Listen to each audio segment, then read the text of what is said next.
बिस्मिल्लाहिर्रहमानिर्रहीम। अस्सलामुअलैकुम व्यूअर्स, उम्मीद है कि आप सब लोग बिल्कुल खैरियत से होंगे। रमज़ानुल मुबारक में जब आपका कुरान पाक मुकम्मल हो जाए तो ख़त्मुल कुरान पर आपने ये दो काम ज़रूर करें। ये वो काम है जो हदीस पाक से साबित है। नबी करीम सल्लल्लाहु अलैहि वसल्लम इस तरीके से ख़त्मुल कुरान करते थे और आप सल्लल्लाहु अलैहि वसल्लम के सहाबा भी ख़त्मुल कुरान पर ये काम लाजमी तौर पर करते थे। वो कौन से दो काम हैं ये आज मैं आपको बताने जा रही हूँ, क्योंकि बहुत से ऐसे लोग हैं जो ये नहीं जानते कि ख़त्मुल कुरान का सही तरीका क्या है। हमें कुरान ख़त्म करने पर क्या करना चाहिए। रमज़ानुल मुबारक का बाबरकत महीना चल रहा है। ये वो महीना है जिसमें तमाम मुसलमान कसरत से कुरान पाक की तिलावत करते हैं। वो लोग भी कुरान पाक ख़त्म करते हैं जो किसी वजह से पूरा साल ख़त्म नहीं कर पाते। जब आपका कुरान पाक मुकम्मल हो जाए तो आपने ये दो काम लाजमी तौर पर करने हैं। वो कौन से दो काम हैं ये मैं आपको बताने जा रही हूँ। नंबर 1, पहले ये जान लें कि ख़त्मुल कुरान का सही तरीका क्या है।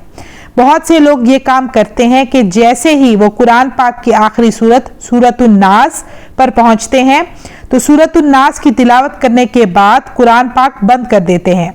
ये तरीका ख़त्मुल कुरान का नहीं है।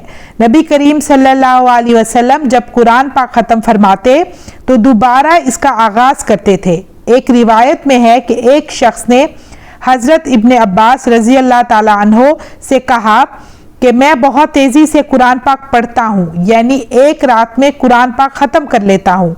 हज़रत इब्ने अब्बास रज़ी अल्लाह ताला अन्हो ने फरमाया, मेरे नज़दीक बेहतर यह है कि मैं सूरतुल बकरा और सूरत आल इमरान को तरतील के साथ पढ़ूँ, बजाय इसके कि मैं तेज़ी से पूरा कुरान ख़त्म कर दूँ। इससे ये बात साबित होती है कि कुरान को ठहर ठहर कर समझ कर पढ़ना चाहिए। हज़रत अब्बास रज़ी अल्लाह ताला अन्हो ने फिर फरमाया, जब तुम कुल आऊज़ु बिरब्बिन नास मुकम्मल पढ़ लो तो उसको आखिरी आयत ना बनाओ, बल्कि अल्हम्दुलिल्लाहि रब्बिल आलमीन यानी सूरत फातिहा से दोबारा शुरू करो, क्योंकि इस तरह कुरान के आखिर और शुरू को जोड़ा जाता है। यानी जब आप कुरान की आखिरी सूरत सूरतुन नास की तिलावत कर लें तो दोबारा सूरतुल फातिहा पढ़ें और सूरतुल बकरा की पहली 5 आयात की तिलावत करें। यही तरीका नबी करीम सल्लल्लाहु अलैहि वसल्लम भी अपनाया करते थे। नंबर 2, ख़त्मुल कुरान की दुआ। जो दुआ कुरान पाक के आखिर में लिखी होती है वो पढ़ें। इसके बाद जो आपकी ज़ुबान है इसमें अल्लाह से दुआ मांगे, क्योंकि ये कबूलियत की घड़ी होती है।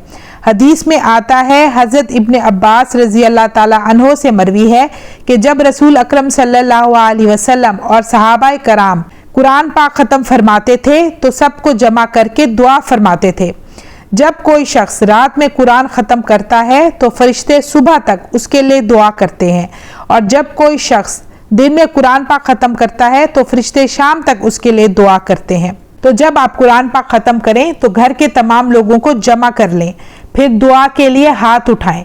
सबसे पहले दरूद पाक पढ़ें, फिर सूरतुल फातिहा की तिलावत करें, फिर जो दुआएं अरबी में आती हैं वो पढ़ें।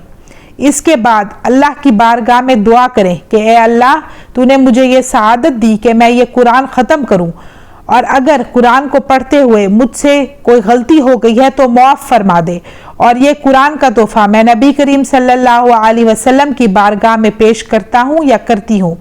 फिर पूरी उम्मत मुस्लिमा के लिए इसाले सवाब करें, फिर अपने मरहूमीन को इसाले सवाब करें, और जो भी आपकी दुआएं हैं और जो आपकी हाजात हैं वो करें, क्योंकि ये कबूलियत की घड़ी होती है और इस वक्त में आप जो भी दुआ करते हैं वो सीधी अर्श तक जाती है और अल्लाह पाक इसको कबूल कर लेते हैं।